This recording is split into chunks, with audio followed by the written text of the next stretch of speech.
Hi everyone.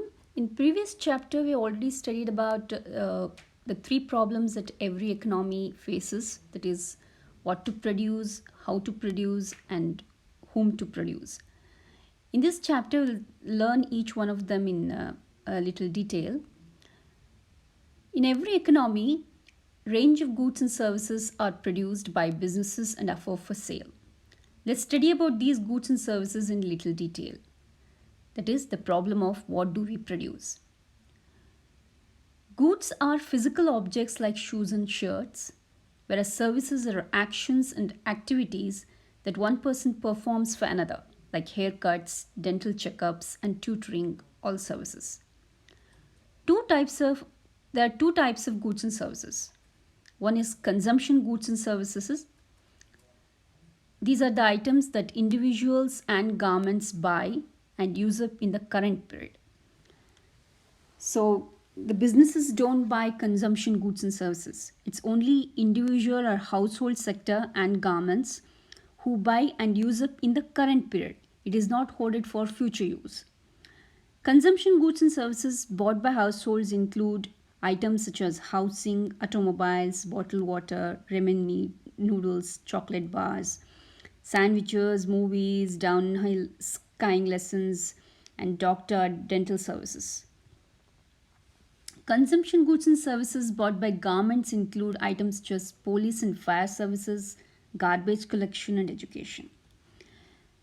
The second types of goods are capital goods.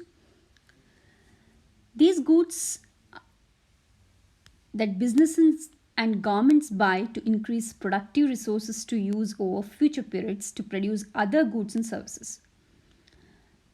So, capital goods are not purchased by household sector. So, and it is not used for current purposes or current use, but it is used over future periods to produce other goods and services. The examples of capital goods are the businesses purchase these capital goods like auto assembly lines, shopping malls, aeroplanes, oil tankers, etc. Whereas the government uh, capital investments include purchase of missiles and weapon systems for national security, public schools and universities, interstate highways, etc. So in US, consumption goods and services represent 85% of US production by value, and nations farm produce only a bit more than 1% of total production. The second important problem faced by an economy is how do we produce? Economists call the resources that are used to make all goods and services the factors of production or factor resources. Four factors of production are used in the production of goods and services. They are land, labor, capital, and entrepreneurship. Land in economics include all the gifts of nature or all natural resources or materials found in nature. They include fertile land for farming and products that are in or on the land, such as coal, water, and forests. The second is the labor. Labor is the effort that a person devotes to a task for which that person is paid. Labor includes the medical aid provided by a doctor and tightening of a clamp by an assembly line worker. It is an artist's creation of a painting or the repair of a television. The quality of labor depends on how skilled people are. A laborer who can push a hand cart but can't drive a truck is much less productive than one who can drive. An office worker who can use a computer is much more productive than who can't. Economists use a special name for human skill, human capital. Human capital is the knowledge and skill that people obtain from education, on the job training, and work experience. The third factor of production is capital. Capital consists of tools, instruments, machines, buildings, and other items that have been produced in the past and that businesses now use to produce goods and services. Capital includes hammers and screwdrivers, computers, auto assembly lines, office towers and warehouses, dams and power plants, aeroplanes, shirt factories, and shopping malls. Capital also includes inventories of unsold goods or of partly finished goods on a production line. And capital includes what is sometimes called infrastructure capital, such as highways and shopping malls. Capital, like human capital, makes labor more productive. The interstate highway system enables us to produce vastly more transportation services than was possible on an old highway system that preceded it. But financial capital is not capital. In everyday language, we talk about money, stocks, and bonds as being capital. These items are financial capital and they are not productive resources. They enable people to provide businesses with financial resources, but they are not used to produce goods and services. They are not capital. The last one is entrepreneurship. Entrepreneurship is the human resource that organizes land, labor, and capital to produce goods and services. Entrepreneurs are creative and imaginative. They come up with new ideas about what and how to produce, make business decisions, and bear the risks that arise from these decisions. If the ideas work out, they earn a profit. If their ideas turn out to be wrong, they bear a loss. People such as Sam Walton, who created Walmart, one of the world's largest retailers, Bill Gates, who founded the Microsoft, and Mark Zuckerberg, who founded Facebook, to name a few. But there are hundreds of thousands of people who run businesses, large and small.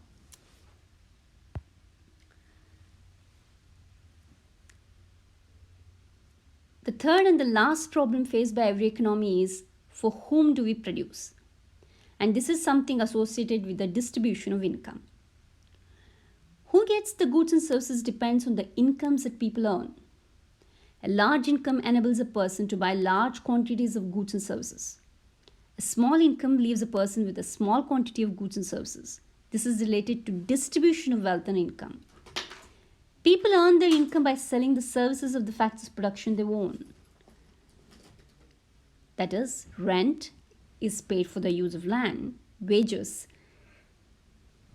are paid for the services of labor, interest is paid for the use of capital, profit or income loss received by entrepreneurs for running their businesses. The term distribution in economics refers to personal distribution and functional distribution of income. Functional income distribution tells us how much of the income in an economy goes to the group of people who run or who own each of factors of production. By contrast, personal income distribution simply tells us how much money goes to various individuals, regardless of which of these groups they belong to.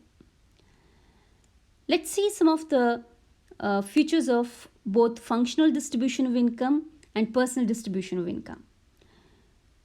The functional distribution of income is the distribution of income among factors of production, whereas personal distribution income is the distribution of income among households or the individuals in an economy.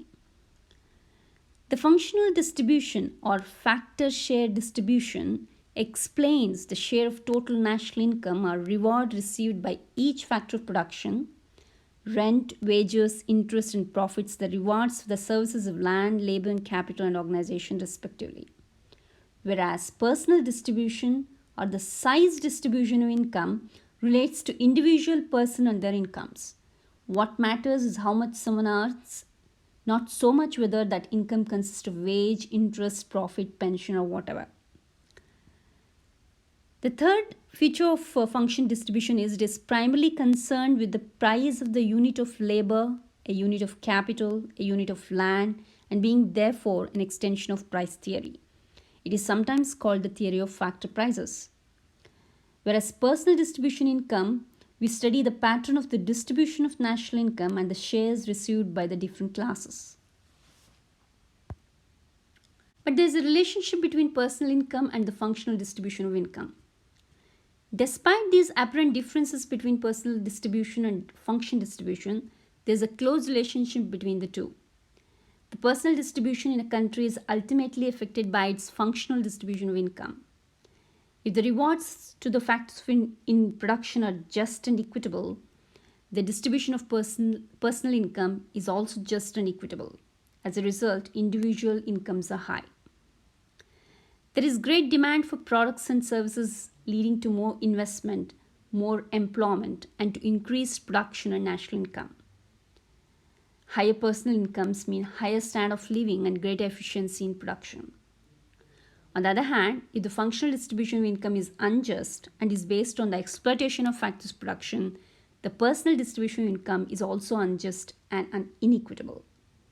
As a result, the majority of people will be poor. There will be reduction of economic and social welfare and loss of peace and prosperity in the country due to the continuous struggle between the rich and the poor.